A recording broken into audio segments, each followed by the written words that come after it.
Hello guys, welcome to our YouTube channel. और आज हम पढ़ने वाले हैं टाइप्स ऑफ एसी सर्किट्स की। एसी सर्किट्स के कितने टाइप होते हैं। So we know AC circuits के 3 टाइप होते हैं, जिसमें हमारा पहला टाइप आता है एसी थ्रू रजिस्टर की। रजिस्टर के थ्रू हमारा एसी कैसे कनेक्ट करते हैं हम, अल्टरनेटिंग करंट कैसे निकलता है रजिस्टर के थ्रू। इसमें क्या होता है, हमें एक रेजिस्टेंस लेना होता है और उस रेजिस्टेंस को एक अल्टरनेटिंग सोर्स के साथ में क्या करते हैं, उसको जोड़ा जाता है, एक सोर्स के साथ में जोड़ते हैं हम उसको। So when AC is applied to register, I and V are is phase और there is no phase difference. जब हम एसी को अप्लाई करते हैं रेजिस्टेंस के साथ में या फिर एक रजिस्टर के साथ में, जब हम अल्टरनेटिंग करंट अप्लाई करते हैं तो हमारे पास में जो करंट और जो वोल्टेज होता है उसमें क्या, वो दोनों क्या होते हैं, फेज़ में होते हैं। और यहाँ पे क्या होता है, कोई फेज़ डिफरेंस नहीं होता है करंट और वोल्टेज के बीच में। जो हमारा जो अल्टरनेटिंग सोर्स है उसके से उसके थ्रू जो वोल्टेज क्रॉस हो रही है वो होती है हमारी V note sine omega t. There is sinusoidal function and we know according to Ohm's law V is equals to I R. So I is equals to V upon R and I is equals to V naught sine omega t upon R. And V naught upon R को हम I naught लिख देंगे, V naught upon R को I naught लिख देंगे। So here we gate I is equals to I not sine omega t. I is equals to I not sine omega t. Similarly हमें यहाँ पे कोई भी फेज डिफरेंस नहीं दिख रहा, वोल्टेज और करंट के बीच में हमें कोई भी फेज डिफरेंस। बाद में हमारा सेकंड पार्ट आता है alternating current through capacitor. Capacitor के थ्रू अल्टरनेटिंग करंट कैसे निकलती है।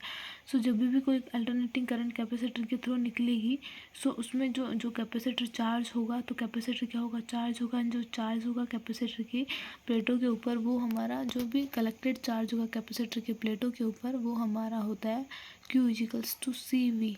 एंड जो हमारे पास में जो सोर्स है, वोल्टेज सोर्स है, उसमें वोल्टेज है V note sine omega t. And we know current equals to rate of change of charge को हम क्या बोलते हैं, करंट बोलते हैं। So here definition of current, I equals to d q upon D T and I equals to d upon D t. Charge की हम value put करेंगे C V. So I equals to d V upon D t. V की हम value put करेंगे तो we की value हमारे पास में आती है V note sine omega t. And here I equals to I not C omega after differentiation C omega V C omega, sorry here I not नहीं होगा, यहाँ पे वी नोट होगा। So after differentiation we get I equals to V not C omega cos omega t. And हम इसको short करके लिख सकते हैं, या इसको हम ऐसे भी लिख सकते हैं, equals to V not upon 1 upon omega C. C omega को 1 अपॉन ओमेगा सी लिखने में कोई दिक्कत नहीं है, बिकॉज इसको जैसे हम सोल्व करेंगे वापस से ये ओमेगा सी ऊपर आ जाएगा। साइन और कोस ओमेगा टी को हम लिख सकते हैं sign omega t plus pi by 2, because of first quadrant में सभी ट्रिग्नोमेट्रिक फंक्शन पॉजिटिव होते हैं। सो यहाँ पे हम पाई बाई 2 लिख सकते हैं। So here we get finally answer I equals to I not sine omega t plus pi by 2, where I not equals to V not upon 1 upon omega C. That means ये है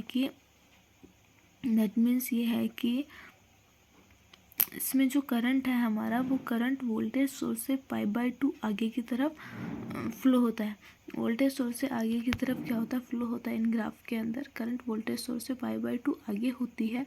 उसके बाद में हमारा third type आता है AC through inductor. Inductor के through हमारा एसी क्या होगा।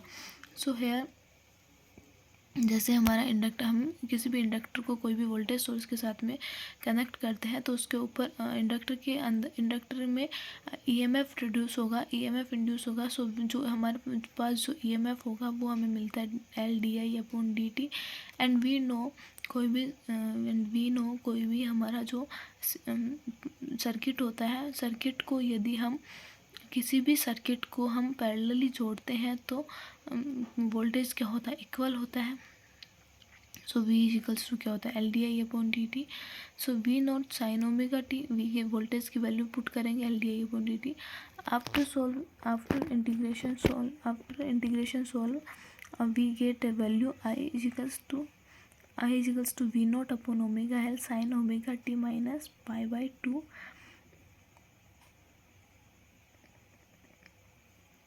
sin omega t minus pi by 2, and we get I not equals to omega V not upon omega L, and I not omega L को हम क्या लिख सकते हैं, एक्स एल भी लिख सकते हैं. So V not upon X L, that means ये शो करता है, इक्वेशन शो करती है कि इंडक्टर के थ्रू जो अल्टरनेटिंग करंट जाता है उसमें अल्टरनेटिंग करंट वोल्टेज से π/2 फेज पीछे की तरफ होता है. वोल्टेज में π/2 फेज में डिफरेंस होता है, जिसमें करंट π/2 फेज पीछे की साइड में होती है. Thank you so much guys. आज की वीडियो में इतना ही देखने वाले हैं. आगे का पार्ट नेक्स्ट वाली वीडियो में. वीडियो पसंद आए तो लाइक शेयर एंड सब्सक्राइब जरूर.